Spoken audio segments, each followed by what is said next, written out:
Good morning and welcome to all our participants and panelists to this roundtable. My name is Monica Rubio and I'm the Regional Social Policy Advisor for Latin America and the Caribbean in UNICEF. As time is of the essence, let me quickly introduce our topic and our panelists. Our roundtable deals with the use of data and microsimulations to inform COVID response and recovery. Why did we think this topic is so important? We think that given the sheer complexity and the depth of the COVID crisis, it's very important to bring innovative methods to inform decision-making. Microsimulation modeling allows us to capture systems and is a relatively inexpensive means of informing response, by testing policy options ex ante before implementation and under different conditions. What we will present to you in this panel are the main features and results of 5 microsimulation studies undertaken by the UNICEF country offices of Peru, Colombia, Ecuador, El Salvador, and the Caribbean, all with that purpose, informing policy to respond to COVID with the best available evidence. Before we continue, there's a very important feature. Please, panelists, you can discuss in either Spanish or English. We will have simultaneous translation. If you can, all participants look at the bottom of your screen, there's an interpretation button in the Zoom bar, and you can choose the language to which you attend this session. I myself will test this feature right now, and I will switch to Spanish. Permítanme entonces presentar, tenemos con nosotros a un grupo de reconocidos investigadores sociales, cuyas trayectorias ustedes pueden encontrar en línea en el site de esta conferencia. Tenemos con nosotros a Roberto Angulo, director de la consultora Inclusión, que presenta los casos de El Salvador y Ecuador. Meltem Aran, investigadora de Development Analytics, presentando el caso de St. Lucia. Tenemos a Pablo Lavado, investigador y docente de la Universidad del Pacífico, presentando el caso de Perú. Y a Jairo Núñez, investigador de FEDesarrollo, presentando el caso de Colombia. Finalmente, déjenme mencionarles que es una sesión cargada de información. No tenemos apenas 10 minutos para preguntas y eso equivale básicamente a una intervención final para cada panelista. Entonces, realmente alentar a todos los participantes que por favor interactúen, por la vía del chat, y hagan sus preguntas por esa vía, comenten, no pierdan la oportunidad de interactuar con nosotros por esa vía. Sin más, entonces, dejo la palabra a Roberto Angulo, que nos presenta los casos de Ecuador y El Salvador. Roberto, 15 minutos entonces. Gracias. Hola, Mónica. Muchas gracias. Voy a compartir la pantalla.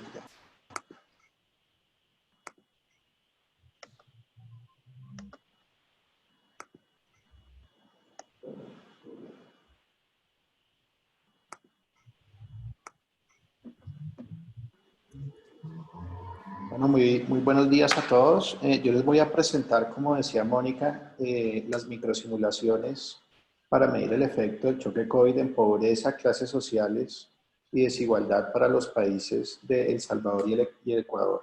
Este es un trabajo que hemos adelantado con la firma Inclusión y los equipos de UNICEF de El Salvador y Ecuador. Ha sido un trabajo en equipo. La retroalimentación que se ha hecho del contexto macroeconómico y la lectura de los datos ha sido muy importante de la gente de cada país.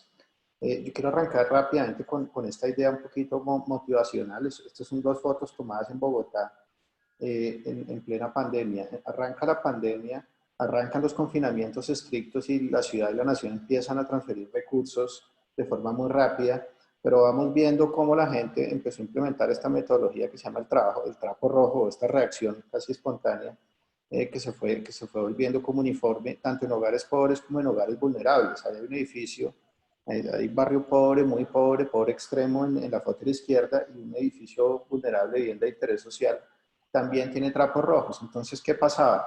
Estábamos experimentando una crisis en donde la pobreza estaba aumentando muy rápido, pero no contamos con datos duros, sino hasta con un rezago de 1 año, ¿sí? La microsimulación va a llenar ese vacío. Hay que actuar de forma rápida. Estamos viendo una crisis probablemente sin precedentes en América Latina, pero necesitamos datos para poder dimensionar, empezar a diseñar las estrategias, costearlas y echarlas a andar. La microsimulación de alguna manera llena ese vacío del rezago de información. como decía Mónica, la crisis es compleja. La crisis se puede explicar como, o se puede diseccionar en tres componentes. Un componente externo. Antes de que los países en América Latina empezáramos a hacer confinamientos, ya otros países del mundo lo estaban haciendo. Luego la crisis entra por un choque externo. Va a ser más fuerte o menos fuerte conforme la apertura pues, que tenga cada país. Hay un choque de demanda que viene dado por los confinamientos. ¿Sí? Se prohíbe el distanciamiento social y por consiguiente el consumo es normativo puro, ¿sí? Y esto cuando se empieza a alargar se convierte en un choque de oferta, que se traduce en destrucción de empleo y de tejido productivo.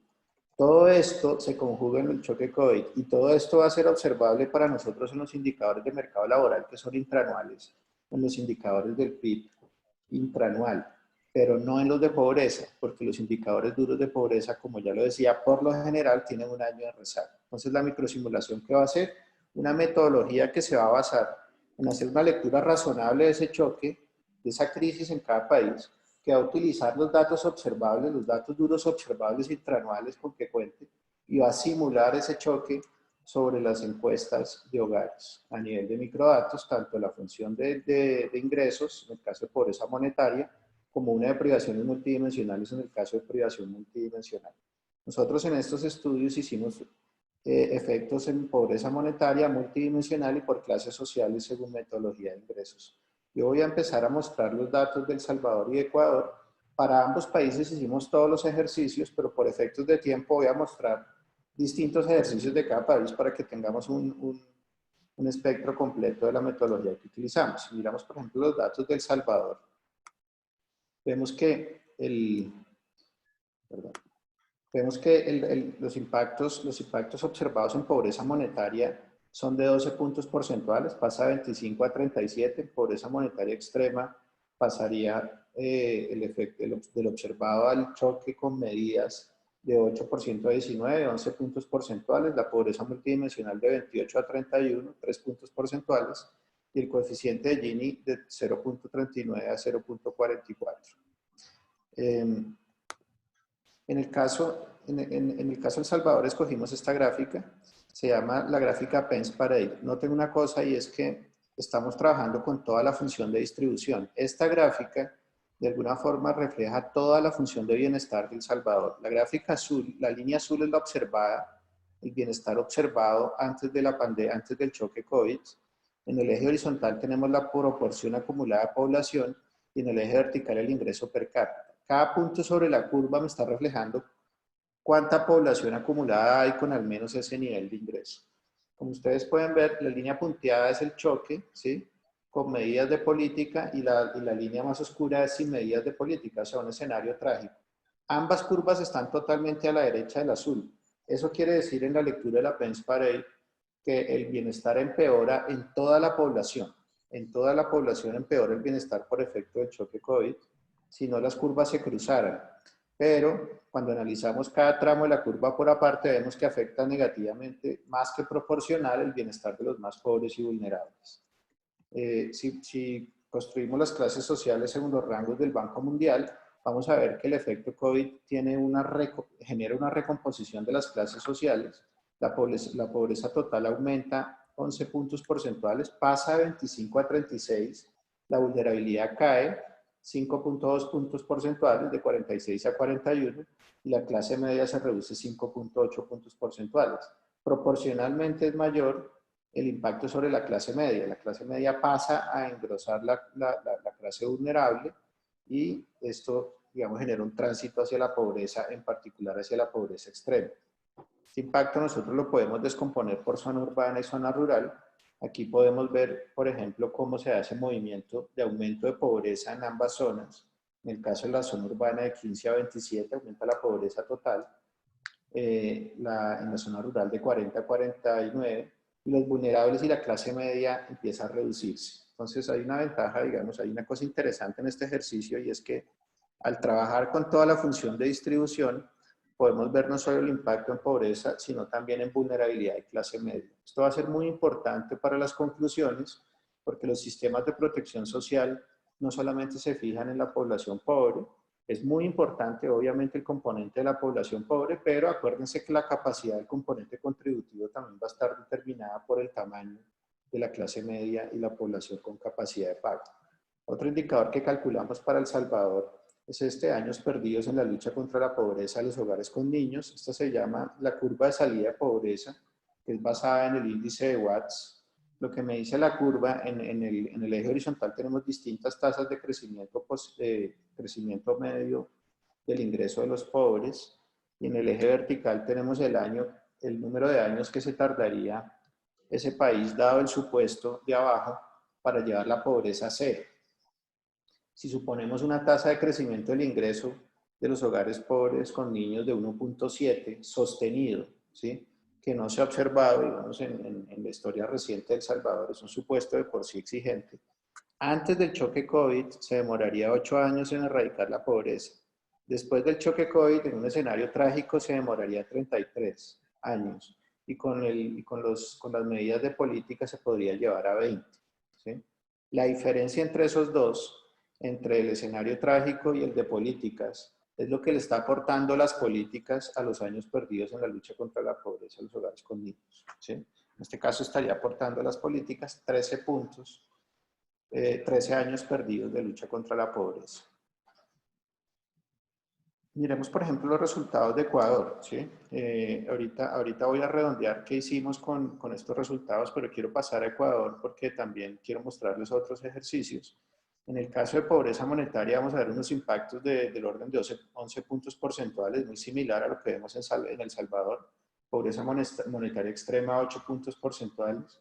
Pobreza multidimensional, 5 puntos porcentuales, y pobreza extrema multidimensional también 5. El Gini queda igual después de medidas, ¿sí?, en el caso de Ecuador, lo cual llama la atención.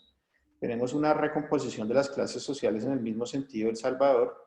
Sobre todo hay una caída de la clase media que empieza a llenar el grupo vulnerable, y un tránsito de la vulnerabilidad a la pobreza, aumentando la pobreza extrema. Aquí pueden ver, por ejemplo, el comportamiento de las series intraanuales. Es muy importante para la microsimulación la temporalidad de los choques, ¿sí? Entonces, por ejemplo, los confinamientos estrictos, las cuarentenas totales o las cuarentenas intermedias, el número de meses que va a tener esa cuarentena va a ser decisivo, digamos, para el resultado. Entonces, nosotros lo que hacemos, pongo esta gráfica para ilustrar un poco lo que hicimos. Primero modelar la cuarentena estricta, después modelar una cuarentena intermedia, y después completar el año con algún supuesto de confinamiento que sea realista dadas las expectativas que hay en cada país. En todos los casos manejamos cuarentenas intermedias hasta el final, esperando que los países, o teniendo la expectativa de que los países no vayan a volver este año a una cuarentena estricta. Al final vamos a tener un dato, el que va a ser representativo es el dato acumulado al final, que está al final del 2020.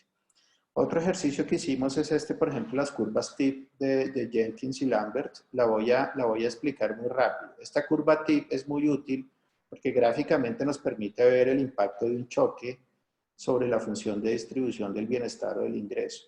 En el eje horizontal vamos a tener el porcentaje de población, ¿sí?, acumulado, es decir, de 0 a 1, 1 es 100% de la población. Y en el eje vertical vamos a tener las brechas acumuladas de pobreza, la distancia acumulada que hay en cada uno de los puntos, ¿sí?, a la línea de pobreza. Entonces, ¿qué pasa? En la curva se lee así. El cruce con el eje horizontal va a ser la proporción de pobreza, la incidencia de pobreza.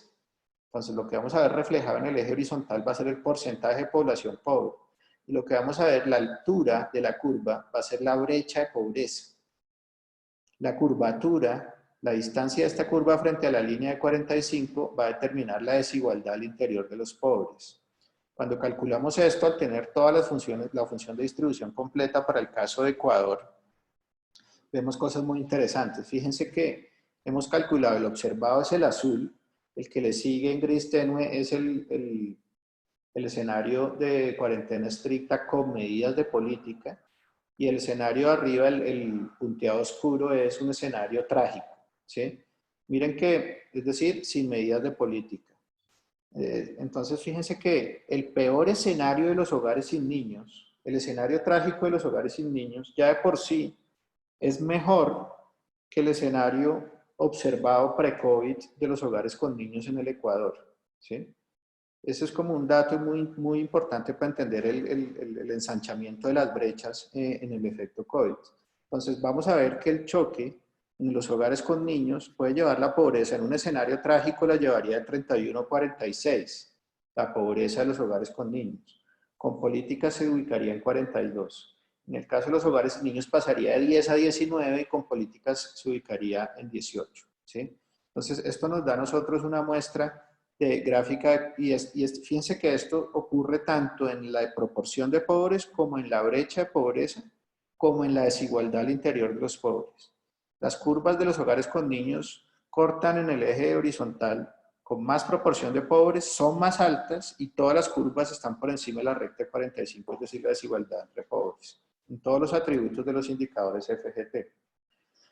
Otro ejercicio que hicimos fue la descomposición de Chorrocks para el caso de Ecuador. En la descomposición de Chorrocks lo que hacemos es mirar todo cambio en pobreza, dice Chorrocks, puede ser reflejado como una suma de un efecto crecimiento, un efecto distribución y un efecto inflación. Cuando esta crisis llega, cuando el choque llega, no solo afecta el nivel de ingreso, sino que si lo hace de forma diferencial, afecta también la distribución del ingreso. Este cambio distributivo, la regresividad que introduce el choque va a ser muy importante para la recuperación. Si se introduce un efecto regresivo en el choque, la recuperación va a necesitar entonces más crecimiento para reducir un punto de pobreza. En el caso de Ecuador, el choque tiene un mayor componente distributivo que de crecimiento. De 10 puntos porcentuales que aumenta la pobreza por el choque, 6.5 son del efecto distribución, 3.8 el efecto crecimiento. Hemos dejado el efecto de inflación en ceros. En algunos países es cercano a cero, pero pues no queríamos tener algunos supuestos en ese sentido.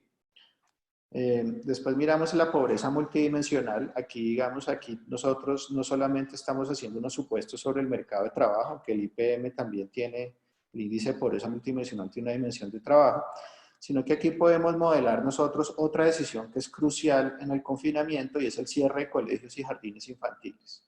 El cierre de colegios y jardines infantiles va a ser muy importante para el índice de pobreza multidimensional, como lo es la cuarentena o el confinamiento estricto para el de pobreza monetaria. Entonces las variables que ustedes van a ver sombreadas, las que están como en color con un color más claro, son las que microsimulamos para el efecto multidimensional en Ecuador. Colegio, jardín infantil, algunas relacionadas con seguridad social y trabajo que vienen de la microsimulación de ingresos y el hacinamiento. Roberto, perdón, un minuto. Vale, entonces hacemos el cálculo de pobreza multidimensional y vamos a obtener en el caso de Ecuador que pasamos de 38 a 42, ¿sí? En el total, en los hogares con niños de 43 a 48 y sin niños de 21 a 24, ¿sí? Al final nosotros para cada país tenemos simulados los efectos de los confinamientos estrictos, tanto económicos como multidimensionales, unas políticas intermedias que son unas cuarentenas intermedias, pero con colegios y jardines todavía cerrados, y un set de recomendaciones para la reactivación intermedia, que sería la 3, ¿sí? Es decir, con colegios y jardines parcialmente abiertos, y después una recuperación post vacuna, si se quiere, en donde ya hay plena salida tanto de la parte económica como de los colegios. Con este arsenal de instrumentos nosotros podemos modelar estas tres instancias y obtener también, en reversa, obtenemos también el efecto que tienen las políticas que estamos recomendando sobre la mitigación del choque, ¿sí? Al final, y termino con esto, nosotros como tenemos los microdatos, podemos establecer la dimensión de las políticas que queremos y con costos unitarios podemos hacer presupuestos o establecer rangos. Por ejemplo, en el caso de El Salvador, proponemos una transferencia monetaria que oscila entre aproximadamente 2.7 puntos del PIB, en Ecuador 0.9 puntos del PIB. Las estrategias multidimensionales, tanto de El Salvador como de Ecuador, estarían en alrededor de 2.4 puntos del PIB de 2019. ¿Sí? Entonces la microsimulación primero nos hace ver el tamaño de la crisis, diferentes escenarios, pero también nos permite iterar y simular políticas y soluciones pensando en acelerar la reactivación. ¿Listo? Muchas gracias. Estos son los dos equipos que trabajaron. Quería como expresar eso, que hay un equipo diverso en temas cuantitativos, económicos y el conocimiento que hay de cada país, tanto del equipo UNICEF como de la firma Nosotros de Inclusión. Muchas gracias. Muchas gracias, Roberto. Tiene la palabra ahora Meltem Aran con el caso de Saint Lucia. Meltem, el piso es tuyo. Great. Thank you, Monica. Thank you. I'd like to thank all of our UNICEF colleagues for the organization of this session and the opportunity to present here.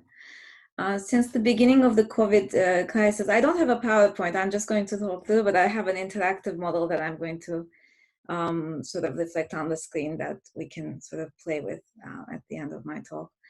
So since the beginning of the COVID crisis, as Development Analytics, we've been commissioned by various UNICEF country offices to simulate the impact of COVID-19 on child poverty, in some cases, as in the case of St. Lucia, on monetary and non-monetary poverty, and to look at the effects of various cash transfer scenarios that we usually decide jointly with governments. I will speak today about work we've been carrying out in St. Lucia together with the Oxford Poverty and Human Development Initiative, OPHI. And my colleague Monica from OPHI is probably also on the line and can join to take questions during the discussions. Rather than focusing on the technicalities of this particular model, I'd like to speak about microsimulation models in general and when they're useful and when they're not so helpful, and make some points comparing our experiences across several countries. Microsimulation models are highly valuable in instances when we're trying to model something rapidly, where we have no means of collecting new data quickly, maybe due to time or budget constraints. Using existing household surveys, they enable us to make, under some reasonable assumptions, a very or somewhat realistic model of the world, depending on how strong our model is. So the success of a microsimulation model depends on a few things. The first is the quality and the number of variables in the data that will be relevant to what we're trying to model. So as I mentioned earlier, we've been running similar cash transfer microsimulation exercises in various country settings.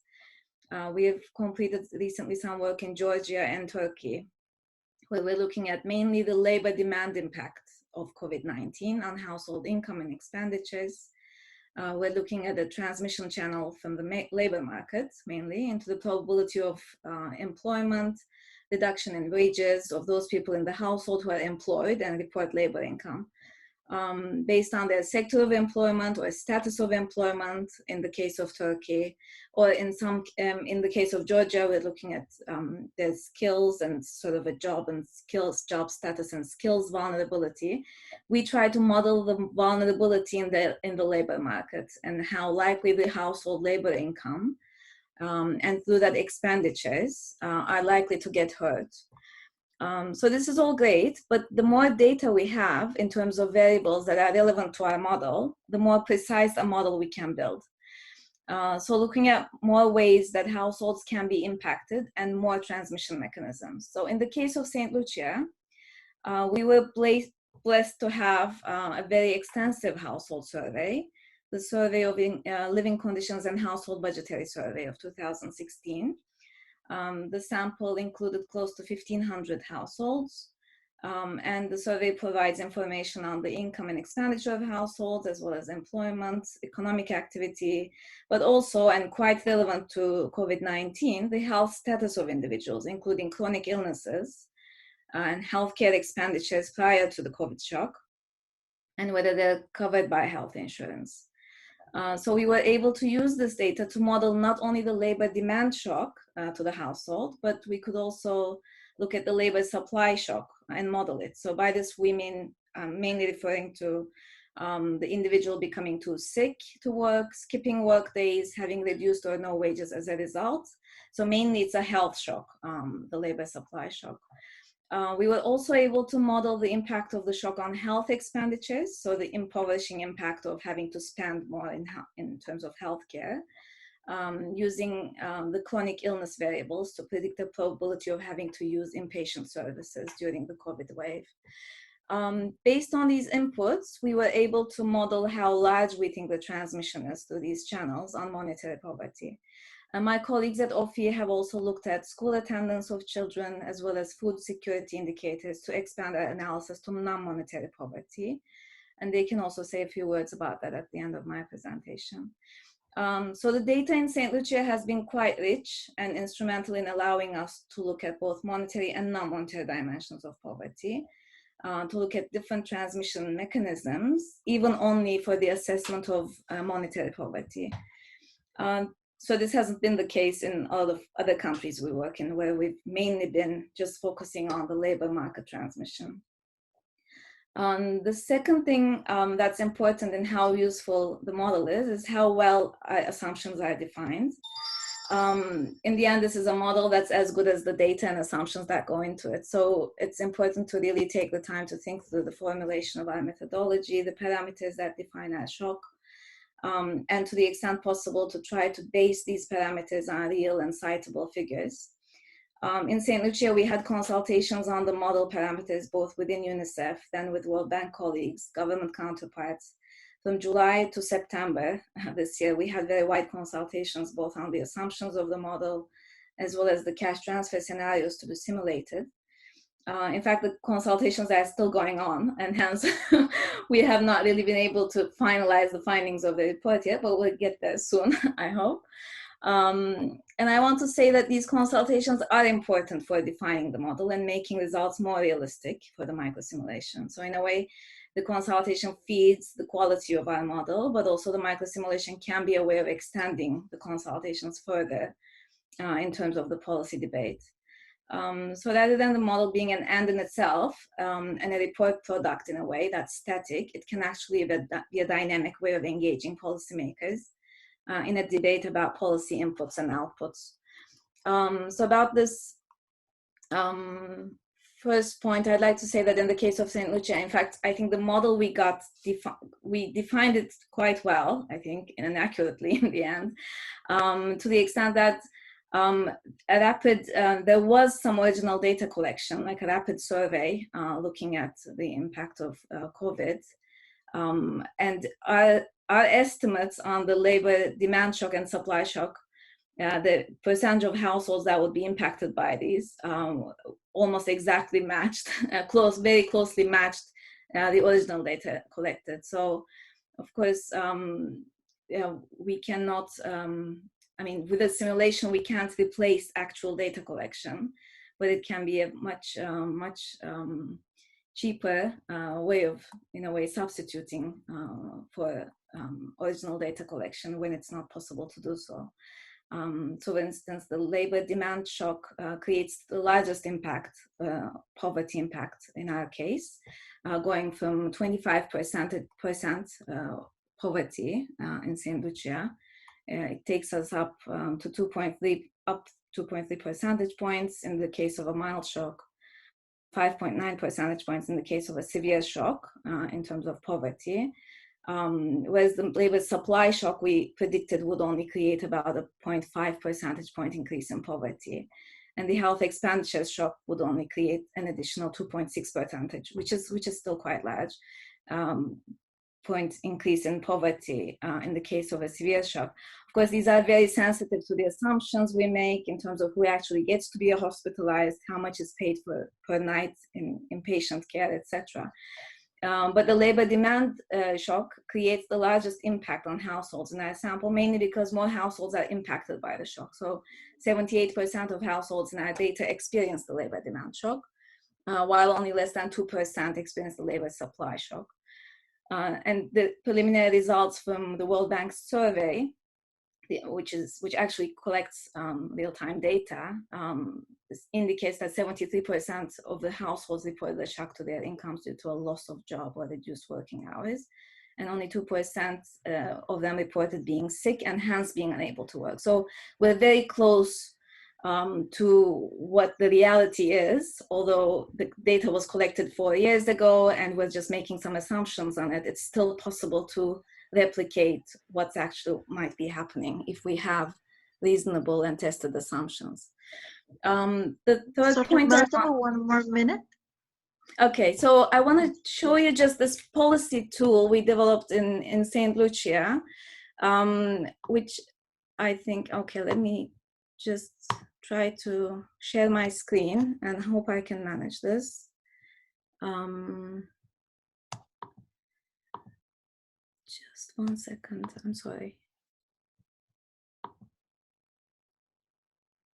Yeah, so, okay.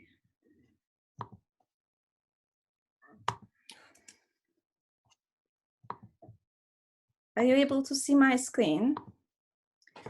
So the idea of the model is to use the microsimulation model as a mechanism for policy consultation. So I spoke about the model being fed by earlier consultations with stakeholders, but now I want to highlight how it can be used as a policy discussion tool. So it's possible to model various scenarios of cash transfer distribution with these models. So we were looking, I mean, here we are giving basically government counterparts a way of modeling, in the case of a mild shock and a severe shock, which have certain assumptions that are sort of attached to them, what the poverty rates would be, and where the shock would be coming from. What are the transmission mechanisms? So labor demand shock, supply shock, health expenditure shock, and then the combined shocks together. So what happens to poverty headcount, poverty gap and severity, child poverty, the Gini, what happens to average per capita expenditures, and then per capita expenditures for each quintile. So that's sort of possible to see here. But what's then more interesting is under a mild or a severe shock, they can actually simulate, and these scenarios have been jointly sort of developed. I mean, we've taken as inputs from government what they would like to see simulated. So there's various scenarios of distributing cash to households who are already in the social protection system based on the old version of their methodology or the new methodology for targeting they have, or targeting families in the bottom 25%, those with children, those who are not covered with social protection, etc. So there's, I believe in the end, about 11 total scenarios here. But they can actually use the tracker on the left side. I'm really sorry, Milton. We need to wrap up. Okay, so they can actually use the transfer levels, the benefit levels on the left side for each scenario. And once the model loads, which is going to take only 20 seconds or so, they can see what the impact is on poverty and all these indicators like coverage, benefit incidence, cost, total cost, as well as cost effectiveness in terms of poverty reduced per money spent for each of these scenarios. So it's kind of a real-time tool for them to use and hopefully benefit from, and hopefully something that will make the models more useful and for the policymakers who are in charge. Thank you very much for the opportunity to present here, Christina and Monica. I look forward to the discussion. Thank you so much, Miriam. We have Pablo Lavado. Pablo, please.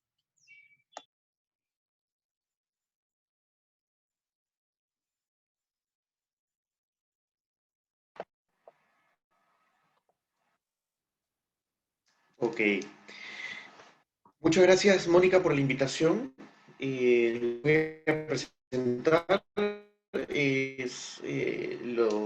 la dinámica y la historia de las microsimulaciones que hemos estado haciendo en el Perú desde abril de este año, recordando que el 16 de marzo se estableció el confinamiento en el Perú y en abril empezamos a hacer estas simulaciones. Y en un trabajo conjunto con UNICEF, en particular Ana María Gómez y Carlos Calderón y Renzo Guzmán, que me ha estado apoyando en todo este proceso, hemos hecho y mostrado algunos resultados con énfasis en niños y adolescentes, ¿no? Todo esto empezó porque en marzo salió publicado el mapa de pobreza en el Perú. El mapa de pobreza es una fuente de información, una base de datos que contiene ingresos para cada uno de los ingresos simulados, proyectados por cada uno de los hogares que viven en el Perú, basado del Censo de Población y Vivienda del 2017. Entonces, con esta información, lo que nosotros hicimos fue construir primero un baseline para el 2018, reproducir los resultados para el 2019 y a partir de ahí empezar a hacer estas microsimulaciones para observar cuál podría ser el impacto de esta situación que estamos viviendo en los ingresos, en la pobreza y en otros indicadores sociales para el 2020 y además también lo estamos haciendo para el 2021. Esta metodología la escribimos en abril con César Liendo, un colega también, y realizamos esta proyección de pobreza, pobreza extrema y desigualdad a nivel de hogar, enfocándonos ahora último en los niños y adolescentes. El punto de partida fueron las proyecciones macroeconómicas y las variaciones de la encuesta permanente de empleo de Lima Metropolitana, que se realiza todos los meses. Entonces, nosotros podíamos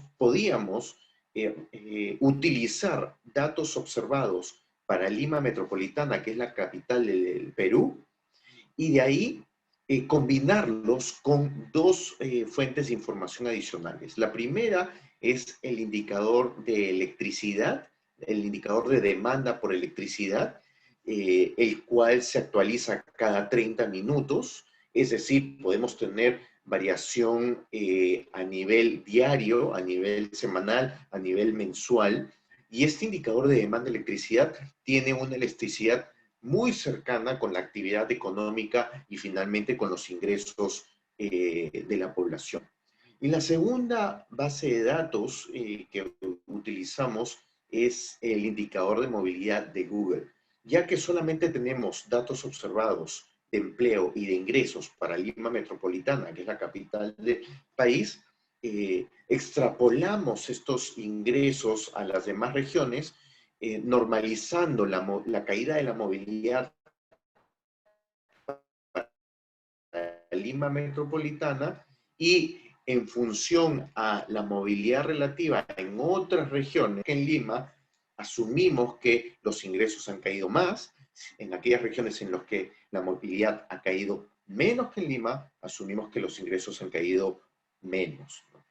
Y con esta, y finalmente terminamos la proyección de los meses que quedan del año con las proyecciones macroeconómicas que han ido actualizándose a lo largo de estos meses y asumiendo una evolución más o menos similar a la recuperación que hubo para la crisis financiera en el 2008-2009.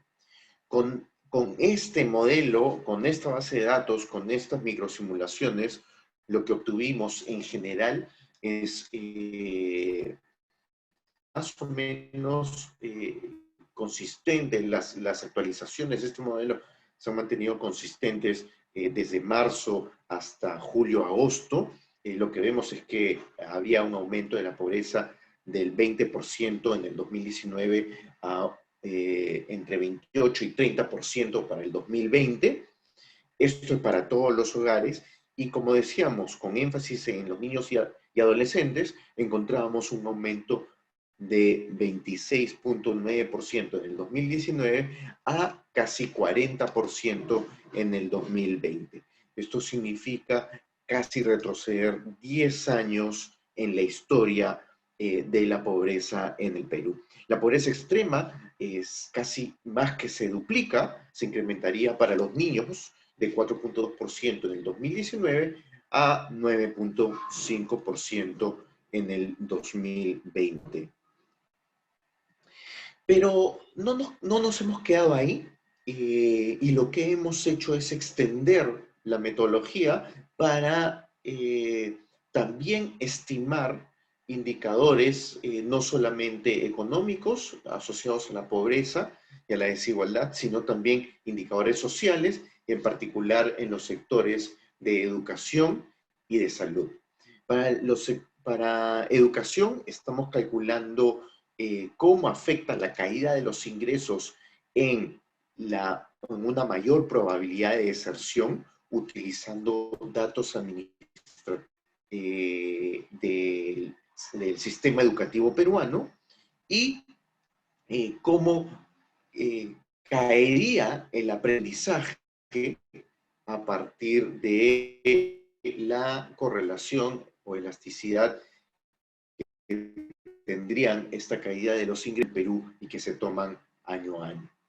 Y con respecto al tema de salud, lo que estamos haciendo es calcular cómo impactaría esta caída de ingresos y además también no solamente ha habido cierre de escuelas, sino también ha habido una paralización temporal, transitoria, la provisión de servicios de salud y queremos estimar la caída el impacto de la caída de los ingresos sobre el posible aumento de la desnutrición crónica, la anemia y una caída en la cobertura de las vacunas, inmunizaciones. Todo esto también lo vamos a hacer con los datos administrativos del Ministerio de Salud.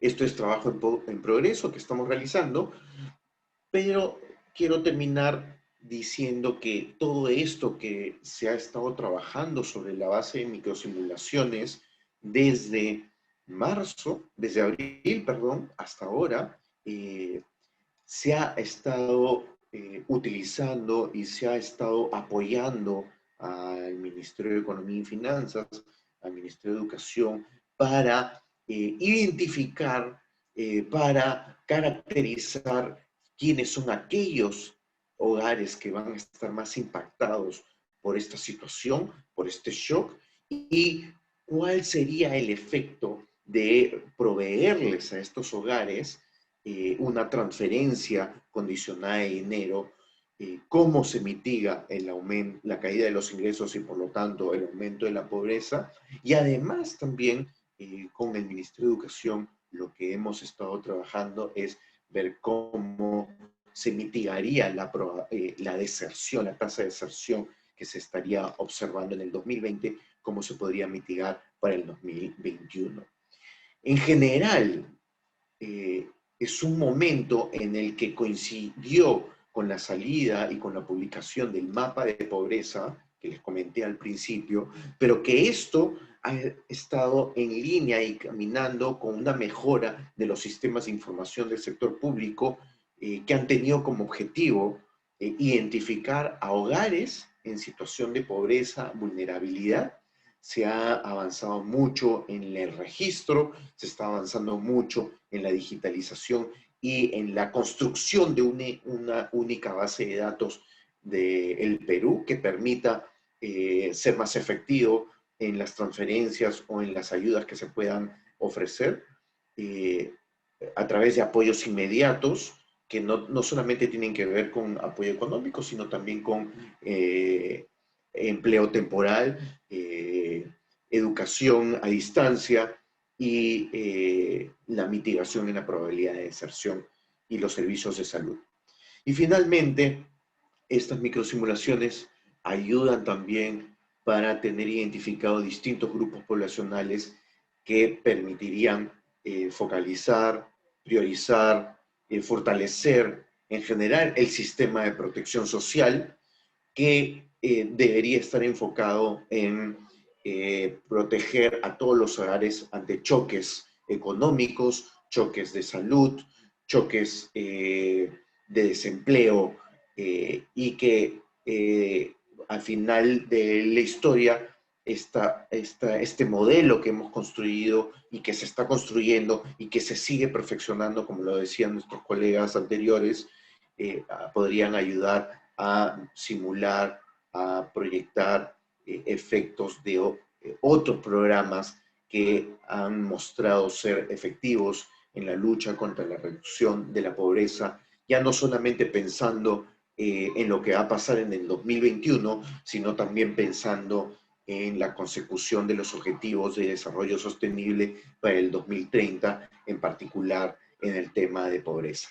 Sí, seguimos trabajando en este modelo, en este base de datos y esperamos tener mejores noticias en las semanas que vienen. Muchas gracias por la invitación. Muchas gracias, Pablo. Tenemos ahora a nuestro último panelista, Jairo Núñez, con la experiencia de Colombia. Jairo.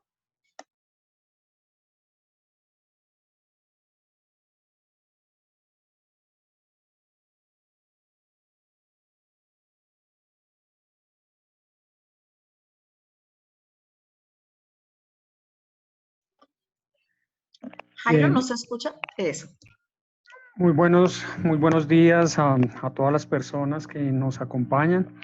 Eh, mi presentación, mi presentación se divide en 5 secciones. Yo voy a hablar muy rápidamente de algunos antecedentes y de la importancia de hacer estas microsimulaciones. Después voy a hablar sobre las bases para las estimaciones. Luego, un poco algunos detalles sobre las microsimulaciones para finalizar con los resultados en pobreza y pobreza extrema y desigualdad y algunas recomendaciones de política que hemos compartido con el gobierno de Colombia.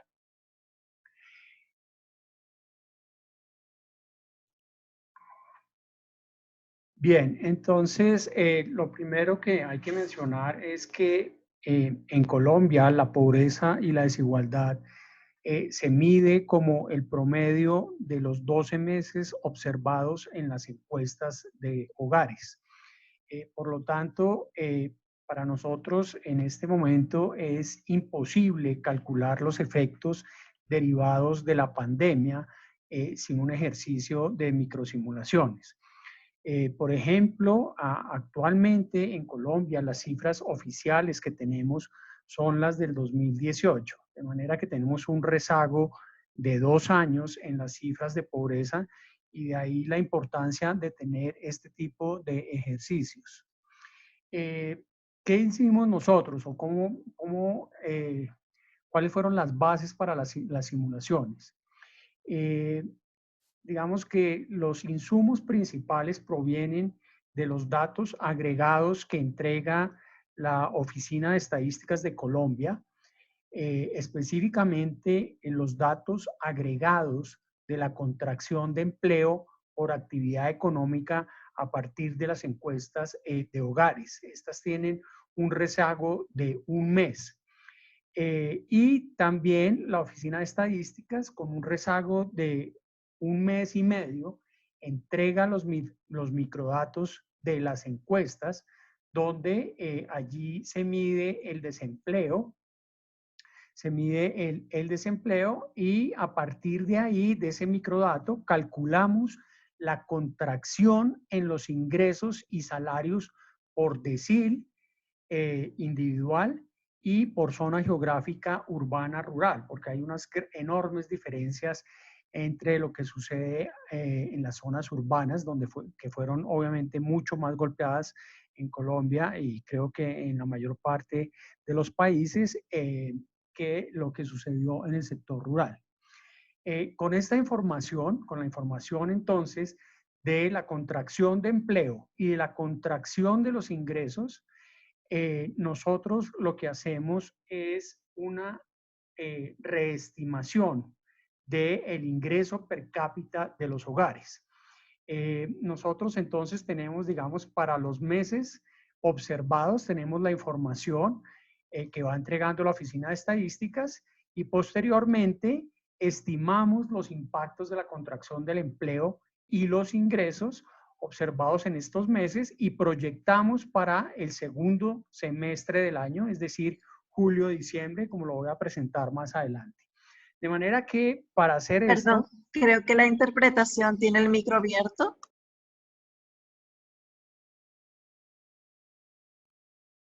Hola. ¿Continúo?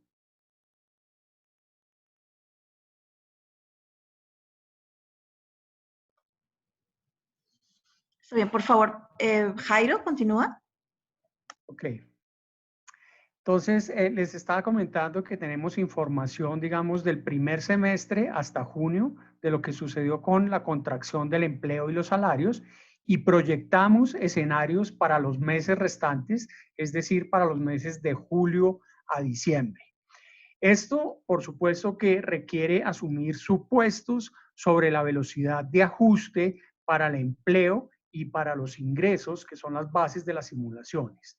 Obviamente ya tenemos entre los meses de abril y junio un primer factor de ajuste o un primer factor de la velocidad de rebote de la economía y del mercado laboral.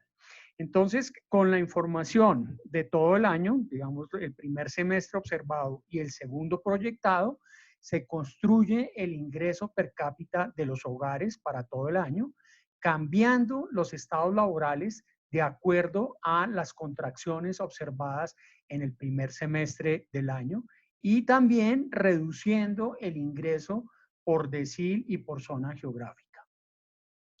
Esta es, digamos, como la información observada. Aquí está para los meses de abril, mayo y junio, la contracción del empleo a nivel sectorial. Entonces, lo que nosotros es, tomamos estos datos de cada sector y cambiamos los estados laborales con un par de ejercicios, uno de manera aleatoria, otra según la probabilidad de emplearse. Y también esta es, digamos, una gráfica de lo que sucedió en el mes de abril y mayo con el ingreso promedio y los salarios promedios por deciles, en este caso los urbanos. Lo que observamos es que en el mes de mayo la contracción de los salarios fue muy fuerte en Colombia, casi el 60% en el primer decil y a nivel general del 36%. Entonces ya tendríamos, digamos, la base de la información para hacer las simulaciones. Lo que nos resta, como tenemos la información de la contracción de empleo y salarios observada en el primer semestre del año, lo que hacemos es proyectar con la velocidad de ajuste y unos supuestos que hizo FEDesarrollo sobre la contracción del Producto Interno Bruto. De manera que hacia adelante hacemos unos supuestos de la contracción del empleo. Estos son digamos, estos primeros datos hasta el mes de agosto son los datos observados y hacia adelante suponemos, digamos, una velocidad de ajuste que en promedio es de 1.5. A finales de diciembre nosotros estaríamos observando contracciones del empleo de cerca del 5%, mucho menos de la observada en el mes de abril, que fue el impacto más fuerte de una contracción del 25% del empleo a nivel general de la economía.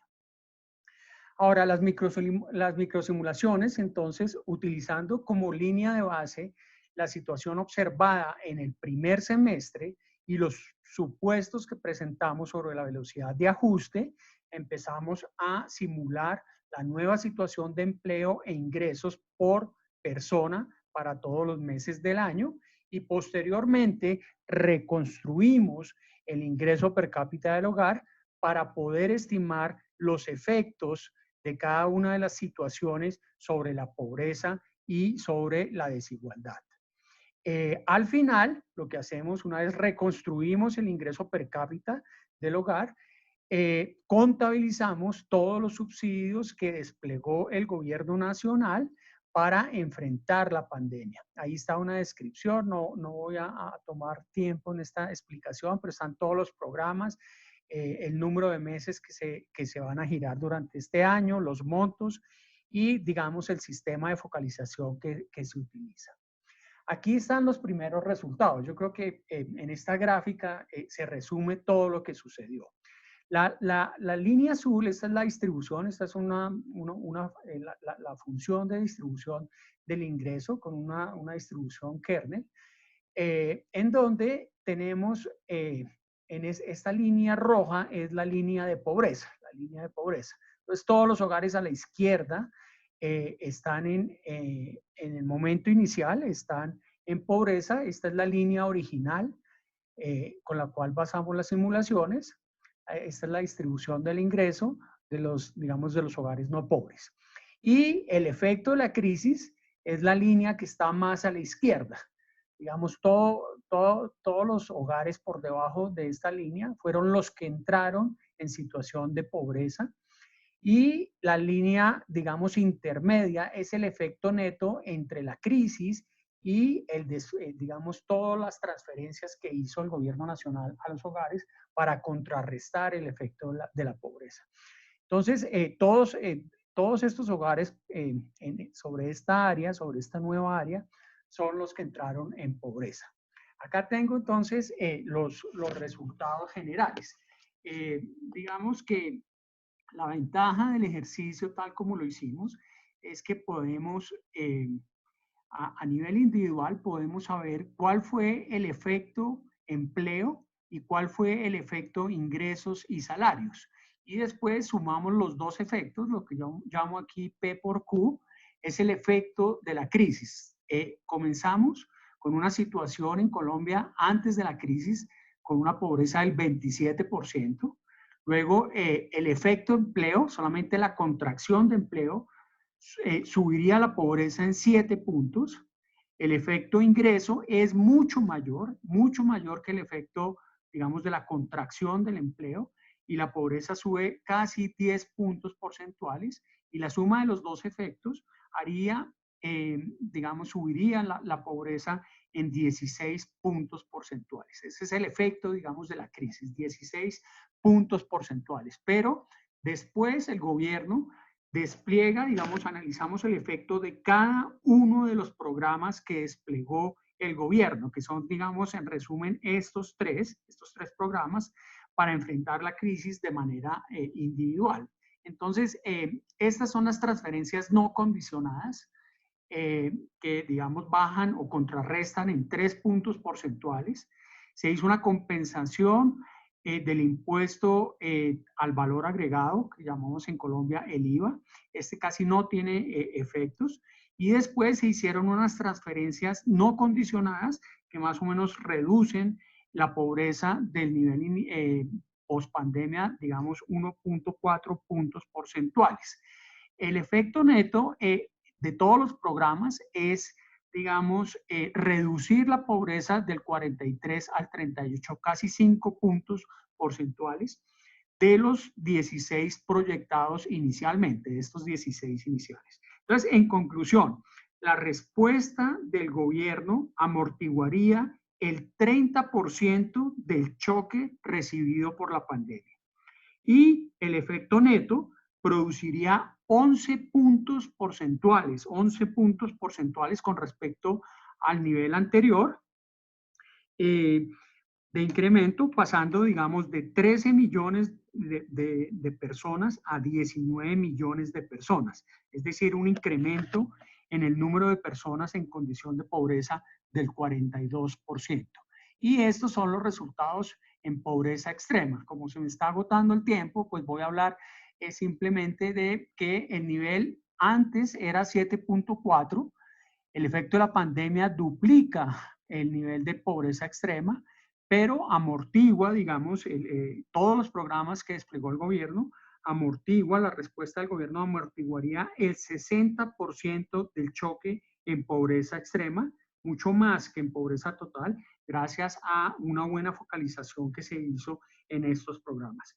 El efecto neto produciría 3 puntos porcentuales de incremento en el número de pobres extremos, pasando de 3.7 millones a 5.2 millones, es decir, un incremento en el número de personas en condición de pobreza extrema del 40%.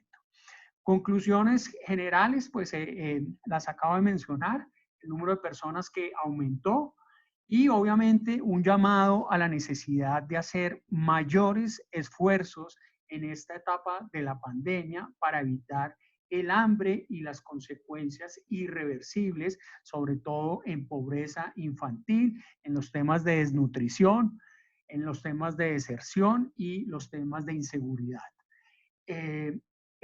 Ya para finalizar con esta última diapositiva, lo que hay que recordar es que en Colombia se necesitaron muchos años para conseguir estos progresos sociales.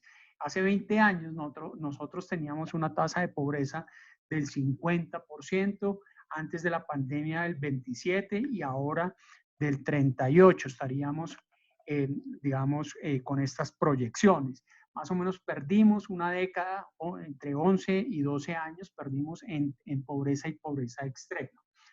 Obviamente las propuestas que se hagan requieren de un balance fiscal adecuado que sería muy difícil de conseguir en los próximos años. Hay una restricción presupuestaria muy fuerte para expandir todos estos programas.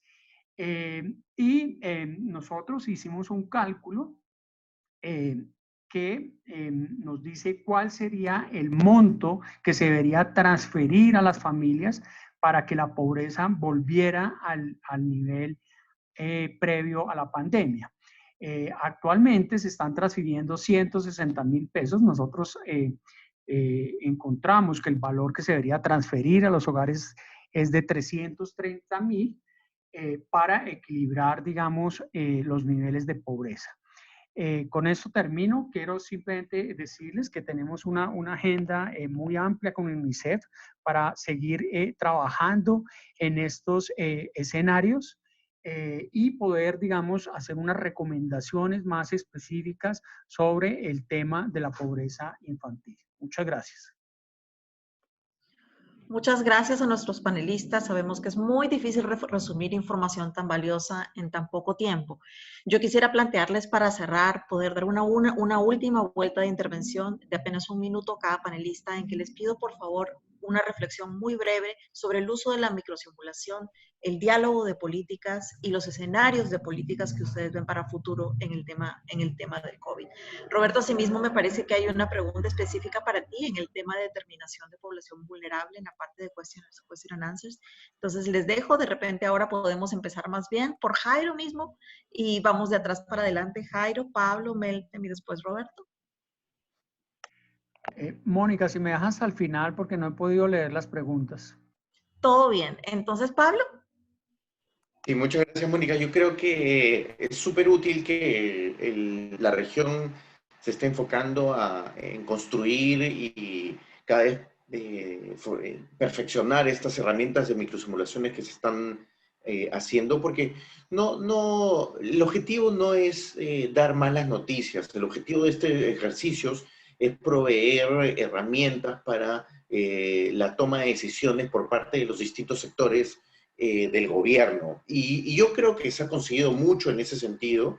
El Ministerio de Economía y Finanzas, Ministerio de Deserción, Ministerio de Desarrollo e Inclusión Social aquí en el Perú han estado echando mano de este tipo de herramientas. Y lo importante que, como estaban mencionando también en las preguntas, es que otras herramientas, datos a tiempo real, datos administrativos, técnicas de Machine Learning también empiecen a contribuir para perfeccionar esta herramienta, ¿no?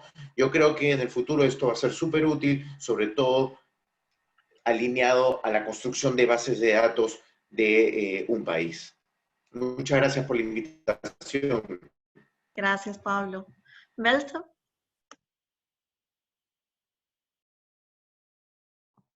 Thank you, Monica. I think just to reiterate and make a similar point here, I think the value of these tools is not to give specific estimations and percentage points on increases in poverty, which is helpful, but to give the overall distribution of where we're seeing the impact and what types of policies in each. It's an empirical question in each country, which types of then targeting, which types of transfers have the most cost-effective impact. So I think there's a lot of opportunities for playing around with the data, with simulation models, but mainly for the purposes of learning and for a policy discussion. I think these models are extremely useful in circumstances like this. And thank you for the opportunity to present it here. Thank you, Meltem. Roberto. Gracias, Mónica. Sí, yo quisiera decir que, o sea, desde un punto de, yo creo que hay consideraciones como técnicas y otras de política pública, de la relevancia de la microsimulación. Creo que la técnica es que la microsimulación tiene tiene una cosa muy potente, y es que utiliza las condiciones iniciales al usar microdatos, ¿sí? Al usar la función de distribución observa, la última distribución del ingreso observada, se está cargando las condiciones iniciales de cada país, ¿sí? Entonces, eso es muy importante para poder medir el impacto diferencial que pueda tener el COVID en distintos países y al interior de ese país en distintas regiones, como lo comentaba Jairo, urbano-rural, ¿sí? Entonces, me parece que la ventaja de que sea micro simulación o basada en microdatos está en eso, la capacidad de integrar las condiciones iniciales con las cuales se recibe un choque, que además se recibe de forma diferencial por los distintos hogares. Desde el punto de vista de política pública y también político, es la relevancia de poner un dato sobre la mesa en un momento de incertidumbre donde se están tomando decisiones de gasto y de implementación de políticas tanto de corto plazo como de mediano plazo, incluso estructurales para el sistema de protección social. Poner la cifra sobre la mesa abre conversaciones, ¿sí? Poner la cifra, digamos, que Jairo diga, vamos a perder una década y más o menos el valor de transferencia que nos puede recuperar es de 330, es decir, el doble de lo que estamos entregando.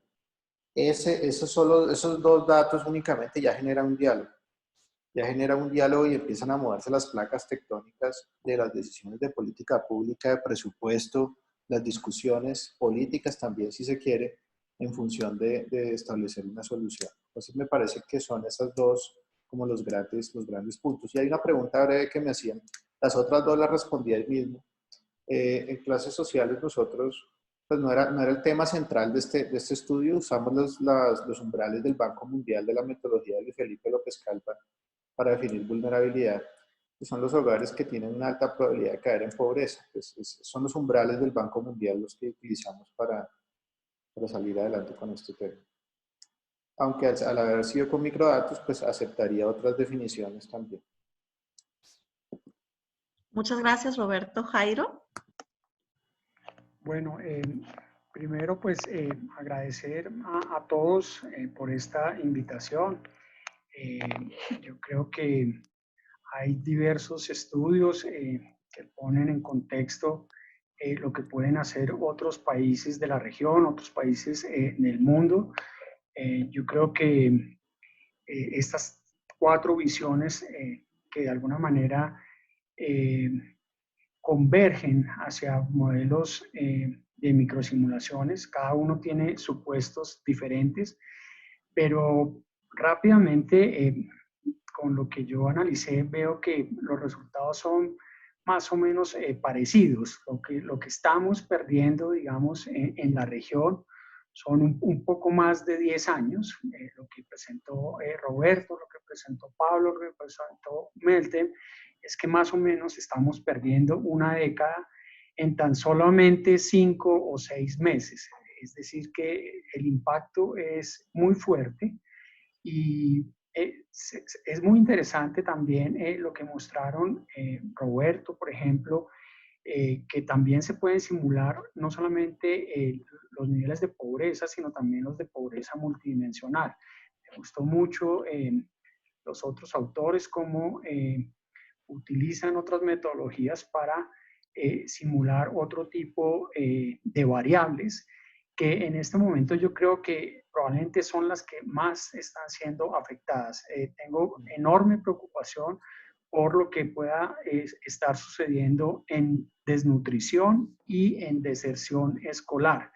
Y sobre eso, pues todavía no hay muchas luces. Aquí en Colombia parece que el efecto no es tan grande en deserción, pero sí puede ser muy grande en desnutrición. Con UNICEF aquí vamos a utilizar los datos de la encuesta de presupuestos de los hogares para simular los impactos sobre el consumo y así aproximarnos a los niveles de desnutrición. Muchísimas gracias a nuestros panelistas. Para mí ha sido una sesión muy enriquecedora y yo aprecio mucho que ustedes nos han acompañado a poner el dato sobre la mesa, ¿no? A realmente abrir esta conversación que es sobre efectos en esta que es la región más golpeada en el mundo por el tema del COVID, ¿no? Pero también sobre todo ligar eso a las respuestas de políticas, a este reimaginar o reconstruir lo que viene en el futuro. Quiero agradecerles a todos ustedes, quiero agradecer a los equipos de país, ¿no? que están por detrás, ¿no? y que han llevado adelante estos trabajos, que son realmente una línea de investigación para nosotros ahora en UNICEF, pues nos interesa construir la base de evidencia para el diálogo de política y para mejores políticas. Quiero agradecer también a los colegas de IPC e IG, a nuestros intérpretes y por supuesto a todos los participantes que nos han acompañado 15 minutos más de la hora. Les agradezco entonces y con esto damos por cerrada la sesión. Muchas gracias. Muchas gracias. Chao a todos. Chao a todos. Chao. Un abrazo. Chao, gracias.